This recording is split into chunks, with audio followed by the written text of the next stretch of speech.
Hello, this is Pixie, another video. Let's just talk about fasting really. I've learnt some other golden nuggets that I'll share with you. Well, first of all, this is a bit slightly gross. I had some diarrhea. Now I think it's down to having a lot of sugar. Now my body's become adapted.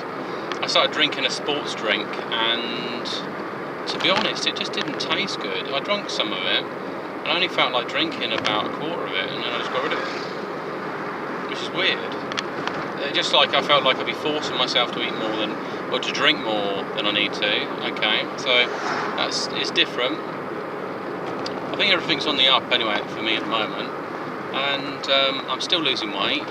And the biggest secret I've learned to fasting is anything you put in your mouth is a type of food.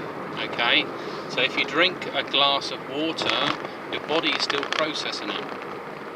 It doesn't go straight into your bladder, it needs to go through your body. Your body needs to filter it into your blood and all sorts. So it's being digested like it's food. It just doesn't have any calories in it, that's the thing. So, and this is why the body can't tell the difference between food and water.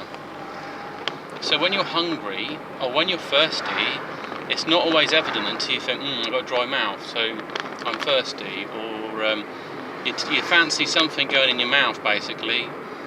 So your stomach's saying, look, we need water, fluid from food. That's what they're looking at. The body's not distinguishing the type. It only has a preference to the more fluid it's got in it, the better. And this could be because the type of food we eat. Maybe we used to eat things whole. Or like if you had an egg, you'd eat the egg, crack it open, you wouldn't cook it. There was a time probably where us as humans didn't cook it, or we always cooked our food and wore clothes. It depends really what's happened in the past. Whether we was a species that were adapted and developed, if you believe in sort of the ancient alien theory. There are just too many anomalies though in the past, and the genetic structure, there's a lot of genes that would be considered foreign, so they don't fit the Darwin evolution model. I mean, it's just a model, a part of a bigger picture really, but it's been used, been manipulated by corporations, it's been manipulated by the education system, so it can sell a certain view, like make everyone believe that they're actually just a bunch of monkeys. Then there are some highly advanced being, because it's not a chicken and egg scenario. You are a human being, and your consciousness is the driver behind it. You're the pilot. So your consciousness might have come from who knows where else. I mean, it certainly feels like when you're looking, it's like you're seeing out the front of your face rather than just looking through your eyes. I mean, you close one eye and the other, and your eyesight instantly adapts. There's no issue with your brain having to figure out why it's restricted with information from one eye. And it's pretty much similar for hearing, you know, it's like thrown completely out. I'm not too sure about balance though. If your balance gets compromised in one ear, it likely affects both of them, because there's a sort of the inner chambers really. And that's it really, you've got your third eye links up, and these things, your eyeballs are like fibre optics, and they're going up to this sort of a central place here, and everything projects from that. You seem to see the world straight in front of you like through a cone. So it's much more complicated really, the process. Anyway, the other big secret, so I've said about that, is the food and water are the same. It's you're ingesting a substance, it's the same. And that's why when people talk about dry fasts and soft dry fasts, nobody says you're having a wet fast. wet fast. I mean, basically, you're either drinking fluid, you're even having a low calorie deficit, and you're saying that's a type of fasting because you're not eating any protein. So you're doing it. You're kind of doing you're limiting your body to certain resources and asking it to adapt to them, which it does. And there's also, you get a lot of minerals in your bones and stored elsewhere in your body that you can leach out and sort out. And why do people get arthritis and other problems? Now, it's probably still fluoride, to be honest. I don't think fluoride belongs in the water. But it depends on other creatures. Yeah, but then again, dogs, cats, they all get fed water, they all get given water out of the tap as well. So find a creature in nature, like birds. Did anyone find any birds with arthritis?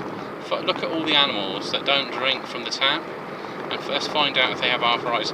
I mean, it's a condition, it's just exacerbated, there we go, I was looking for that word, by certain factors, and I think drinking things that would compromise calcium or bind with calcium and other issues.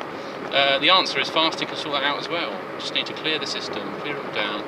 So I'm still dropping weight, and the main thing is the fasting window, so I'm trying to eat at a set period and then don't eat anything for 24 hours. It gets easier. If you have sugar, it can throw it out a bit, like I mentioned before, because it's a different fuel source, is what it is. So you're asking your body to adapt to you eating,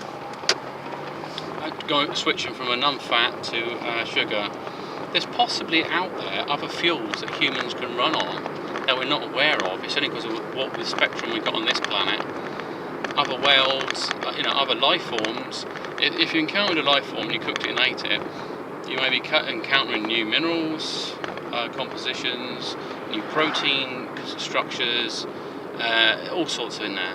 So that's fine. And the other issue as well, if your body recycles, so you use autophagy, or autophagy, sometimes they could. I'd have to find out which one's real. I mean, which one's the real way to say it, because it's said some different ways. It could be the one's the American, the one's the English, I don't know. So I haven't adopted either yet. And so if you have things like vaccines, or you've got other things in your system, your body's trying to recycle that as well. So it could compromise you health-wise. This is why vaccines to small children, if their body starts using foreign DNA into its own structure, so if it's an infant and it's growing and it's using DNA, it may be putting the virus cellular inside it, and it's acting as a kind of, it might be dormant, but it's there. So when people say about things like cancer and stuff, it's because you're sticking anomalies in your genetic code. I mean, it's nice to preserve health, but do you need that much vaccine in your body to get an immune response? And also, do you need it? When your body encounters something new, it will have an issue. The best form of immunity it can get from is the mother, and the best form it can get from is breast milk. That's that, and that can be from any human. So, different human, your body will learn as it's growing and adapt.